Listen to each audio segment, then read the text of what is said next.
त्रिकोणमिति त्रिकोणमिति त्रिकोणमिति में पढ़े कोण की बात करें तो किसी किरण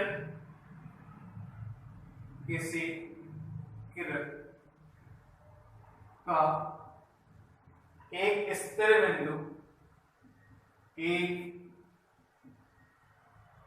बिंदु को स्थिर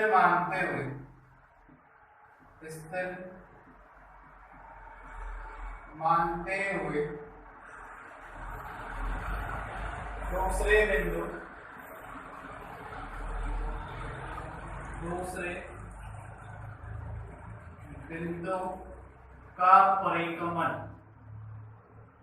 दूसरे बिंदु का परिगमन करने पर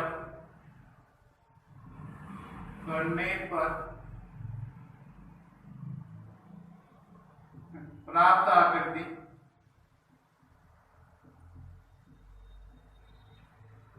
आकृति कोण कहलाती है।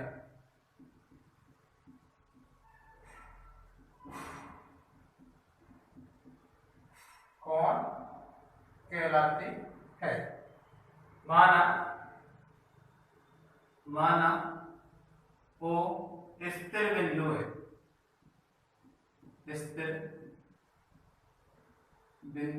है, माना वो स्थिर बिंदु है। ये कोई किरण है अपने पास और ये बिंदु अपने पास को स्थिर बिंदु है। ये बिंदु मैं x लिख देता हूं इसको। तो एक OX किरण है तो O बिंदु को मैंने स्थिर कर दिया यानी इसको फिक्स कर दिया इस पॉइंट को अपन ने। और इसका अपन क्या करें, इसका परिक्रमण कर रहे हैं। तो मान लो परिक्रमण करने के बाद ये जो x पॉइंट है परिक्रमण करे तो इसको जैसे घुमाया मैंने और घुमाने के बाद ये आकृति इस पॉइंट पर आ गई P। तो इसको और घुमाया तो ये आकृति बन गई अपने पास Q।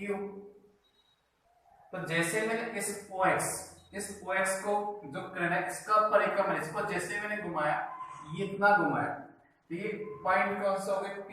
तो ये जो आकृति बनने वाली ये आकृति कोण कहलाएगी। तो इसको मैंने Q पर घुमाया और Q पर घुमाया तो एक आकृति ये बनने वाली तो ये भी क्या कहलाएगी कोण। तो ये कोण कहलाएगी। तो यहाँ से अपन लिखे तो ऐसे मैं लिख सकता हूँ कोण XOP बनेगा XOP। दूसरा कौन सा बनेगा XOQ बनने वाला XOQ। अब इसको मापने की अगर बात करें ये जो कोण बने XOP और XOQ बनने वाले। अब मापने की अगर बात करें तो मान लो अगर बात करें इसको घुमाने की बात करें ये तो मैंने जो घुमाई है ये घड़ी की दिशा अगर बात करें ये अपने पास यहाँ घड़ी की अगर सुई अगर बात करें तो घड़ी की सुई ऐसे होगी ये ऐसे घूमेगी। घड़ी की सुई कौन सी दिशा में घूमेगी दक्षिणावर्त दिशा में घूमेगी। तो ये दक्षिणावर्त दिशा में तो अगर बात करो इस किरण को मैं अब इस किरण की अगर बात करें तो दो दिशा में घुमा सकता हूँ। एक तो इस वाली दिशा में इसको घुमा सकते हैं एक इस वाली दिशा में घुमा सकते हैं। तो इस वाले दिशा में घुमाएंगे तो ये तो घड़ी की दिशा बनेगी। कौन सी दिशा होगी घड़ी की दिशा। और इस वाले दिशा में घुमाएंगे तो घड़ी की उल्टी दिशा यानी उसके विपरीत दिशा में बनने वाला है। जब इसके विपरीत दिशा होगी तो कोण जो है वो अपन पॉजिटिव मान के चलेंगे नापेंगे और घड़ी की दिशा में घुमाएंगे तो इसको नेगेटिव नाप के चलते अपन यानी कोणों को जो है उसको नेगेटिव होगा और अगर घड़ी के विपरीत दिशा में होगा तो पॉजिटिव होगा। तो ये जो दिशा होगी ये तो दक्षिणावर्त होती है दक्षिणावर्त और ये दिशा कौन सी हो जाएगी वामावर्त। इसका मतलब अगर अपन बात करें कोई भी किरण को अगर मैं दक्षिणावर्त दिशा में घुमाता हूं तो जो कोण बनेगा वो नेगेटिव होगा। अगर मैं वामावर्त दिशा में घुमाऊंगा तो जो कोण बनेगा वो पॉजिटिव बनने वाला है। यानी जब अपन उस किरण की अगर बात करें उस किरण को मैं घड़ी की सुई की दिशा या दक्षिणावर्त दिशा में अपन घुमाएंगे तो जो कोण बनेगा अपने पास नेगेटिव कौन सा होगा नेगेटिव और घड़ी के विपरीत दिशा में यानी वामावर्त दिशा में अगर इसको घुमाएंगे तो जो कोण बनने वाला है वो पॉजिटिव होगा। तो यहां से अगर लिख सकता हूं मैं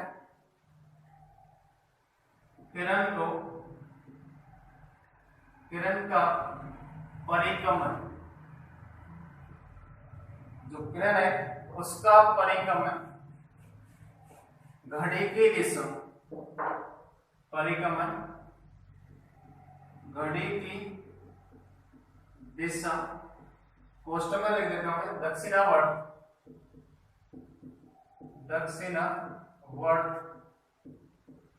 हो तो कौन ऋणात्मक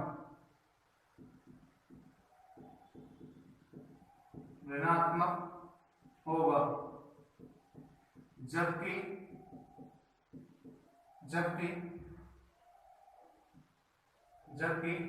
घड़ी की विपरीत दिशा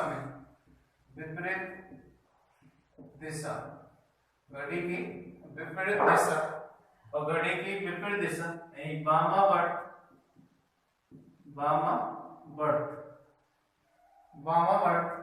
में कोण धनात्मक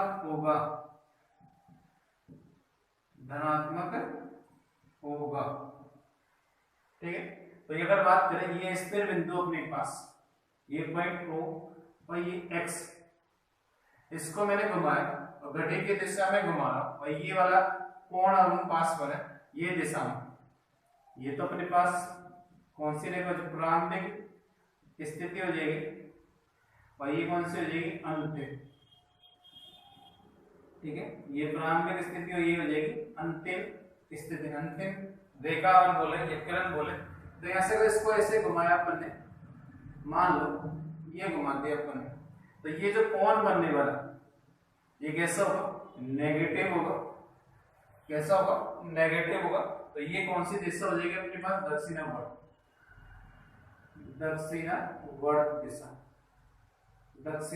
दिशा की अगर बात करें, अगर इसी को मैंने ऐसे घुमाया, मान लो ये अपने पास O और ये X और इसको मैं घड़ी की विपरीत दिशा में घुमा रहा हूं तो ये रेखा बनेगी, ये प्रारंभिक किरण होगी और ये अंतिम किरण होगी। तो ये जो कोण बनने वाला है ये पॉजिटिव बनेगा। पॉजिटिव बनेगा तो कौन सी दिशा हो जाएगी, वामावर्त दिशा हो जाएगी, वामावर्त दिशा की अगर बात करें घड़ी की विपरीत दिशा की। ठीक है, तो कोण अपन पॉजिटिव और नेगेटिव दो दिशाओं के अकॉर्डिंग उसको माप सकते हैं, घड़ी की दिशा और घड़ी की विपरीत दिशा। दक्षिणावर्त में नेगेटिव होगा और वामावर्त में कैसा होगा, पॉजिटिव होगा। तो कोण को मापने की पद्धति, तो कुल 3 पद्धतियों का अपन पढ़ने वाले। तो पहली है अंग्रेजी पद्धति, अंग्रेजी पद्धति की अगर बात करें तो इसमें एक समकोण को 90 समान भागों में विभाजित किया जाता है। यानी एक समकोण की बात करें, एक समकोण को समान 90 भागों में विभाजित किया जाता है, जिसे डिग्री कहते हैं, एक डिग्री को 60 समान भागों में विभाजित किया जाता है, जिसे मिनट कहते हैं, और एक मिनट को 60 समान भागों में विभाजित किया जाता है, जिसे सेकंड कहते हैं। यानी अपन बात करें एक समकोण, तो समकोण को पहले 90 समान भागों में विभाजित करेंगे, जिसे अपन डिग्री बोलेंगे। एक डिग्री को फिर 60 भागों में विभाजित करेंगे, जिसे मिनट, और एक मिनट को 60 भागों में विभाजित करेंगे, जिसे सेकंड कहते हैं। तो देखिए अपन बात करें एक समकोण को जब विभाजित करेंगे वो 90 भागों में विभाजित करेंगे, और जिसको अपन डिग्री बोलते हैं, वैसे 90 डिग्री बन जाएगा। एक समकोण बराबर कितना हो जाएगा, 90 डिग्री। अब बात करें एक डिग्री को 60 भागों में विभाजित करेंगे, और प्रत्येक भाग को अपन मिनट बोलते हैं, और मिनट के लिए ऐसे एक लाइन खींचते हैं ऊपर, तो 60 मिनट। एक मिनट को 60 भागों में विभाजित करते, और जिससे सेकंड बोलते हैं, और सेकंड के लिए दो लाइन ऐसे बनाते हैं, दो डॉट ऐसे लगेंगे। यहाँ से एक समकोण बराबर 90 डिग्री, 1 डिग्री बराबर 60 मिनट, और 1 मिनट बराबर 60 सेकंड। तो ये अंग्रेजी पद्धति में कोण को मापने की विधि है। एक समकोण बराबर 90 डिग्री, 1 डिग्री बराबर 60 मिनट, और 1 मिनट बराबर 60 सेकंड। इस पद्धति में कोण को मापने की जो पद्धति है, जो कोण को अपन मापन करते हैं वो डिग्री में मापन करते हैं। किसमें मापन करेंगे? डिग्री में। तो इस पद्धति में, अंग्रेजी पद्धति में कोण को डिग्री में मापते हैं। फिर दूसरा अपन बात करें, दूसरा जो है वो फ्रेंच पद्धति। फ्रेंच पद्धति, और फ्रेंच पद्धति की अगर बात करें, फ्रेंच पद्धति, इस पद्धति में एक समकोण को 100, इस पद्धति में एक समकोण को 100 भागों में विभाजित करते, यानी 100 भाग जो है वो बराबर होंगे। एक भाग को फ्रेंच ग्रेड अपन बोलते हैं, यानी एक भाग है जो उसको अपन ग्रेड बोलते हैं। यानी इस पद्धति में एक समकोण को 100 भागों में विभाजित करते हैं, 100 भाग कैसे होंगे? समान, और प्रत्येक भाग को अपन बोलते हैं ग्रेड।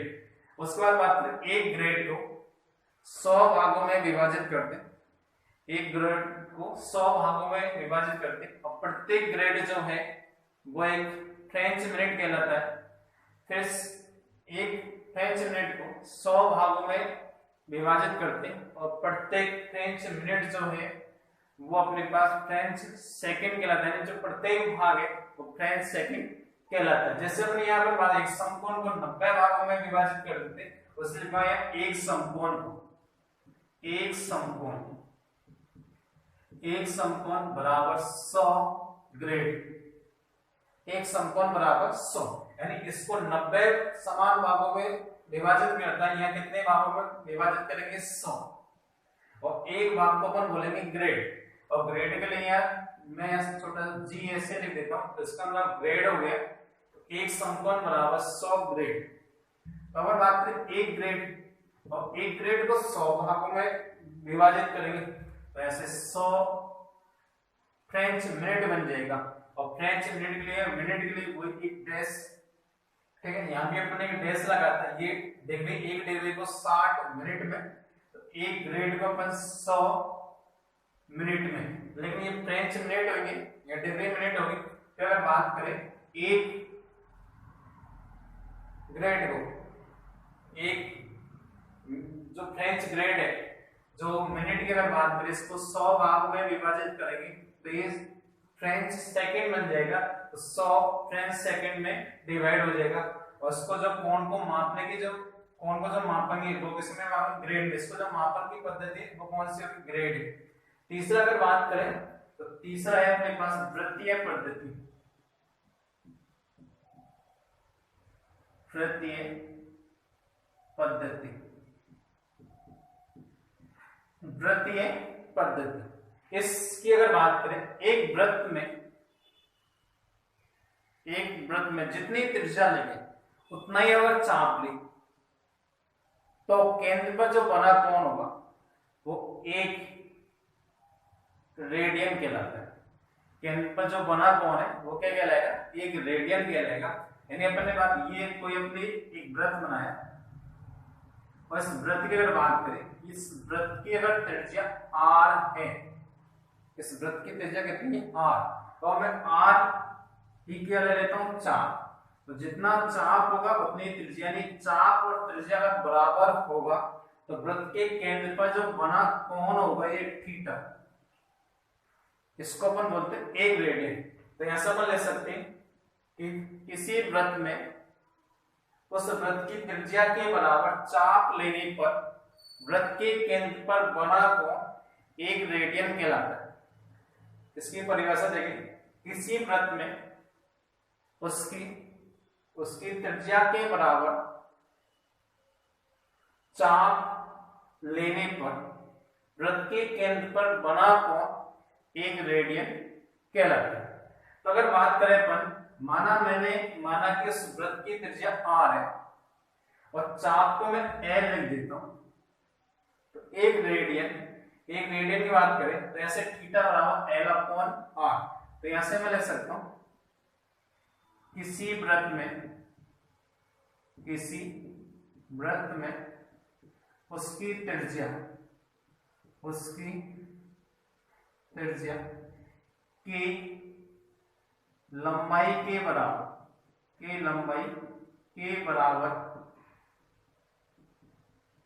चाप द्वारा वृत्त के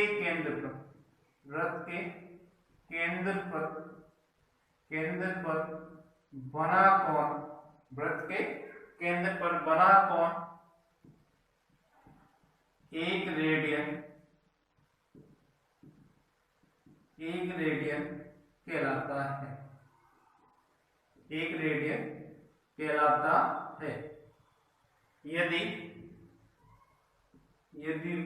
वृत्त की त्रिज्या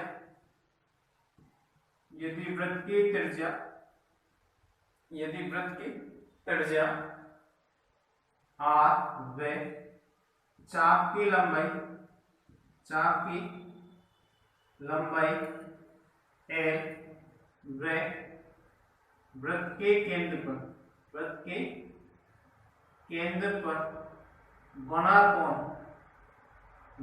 केंद्र पर बना कोण थीटा हो, तो थीटा बराबर l अपॉन r, l बराबर r into theta, l is equal to theta into r या r इंटू थीटा बनने वाला। तो ये तीन पद्धति अपने पास आपने की, अंग्रेजी पद्धति, फ्रेंच पद्धति और वृत्तीय पद्धति। कोण के मापन में तीनों पद्धतियों